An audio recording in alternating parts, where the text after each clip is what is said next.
পড়াশোনার জন্য সারা পৃথিবীতে যতগুলো সিস্টেম আসছে তার মধ্যে যদি আমি বলি নাম্বার 1 সিস্টেম, সেটা হচ্ছে হাফেজি পড়ার সিস্টেম। কিভাবে সেটা বলি, যে কোনো শিক্ষার্থী যে কোনো সময় সেরা স্টুডেন্ট হইতে পারে, জাস্ট একটা ফর্মুলা লাগবে, একটা ফর্মুলা। সেই ফর্মুলাটা কি? ধরা যাক সে আজকে থেকে পড়া শুরু করছে, আজকে থেকে সে পড়ছে, এখন যা পড়বে জাস্ট 1 ঘন্টা পরে কিন্তু 56% জিনিস সে ভুলে যাবে, একদিন পরে 70% ভুলে যাবে, এক সপ্তাহ পরে 80% ভুলে যাবে। তার মানে আমরা যা কিছু পড়ি, যা কিছু শুনি, 80% জিনিস 7 দিন পরে নাই।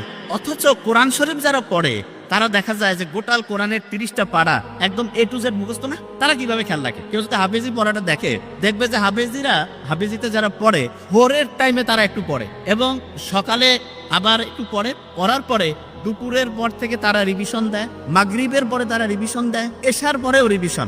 সারাদিনে যে টাইমটা তারা পড়ে ক্যালকুলেশন করলে দেখা যাবে 70% থেকে 80% টাইম তারা রিভিশন দেয়, 70 থেকে 80% টাইম তারা শুরু রিভিশন দেয়। এবং ইন্টারন্যাশনালি বলতেছে যে একটা স্টুডেন্ট অসাধারণ হবে যদি সে দৈনিক যে পরিমাণ টাইম পড়ে তার 70% টাইম সে যদি রেগুলার রিভিশন দেয়, তাহলে সে অসাধারণ স্টুডেন্ট হবে। এবং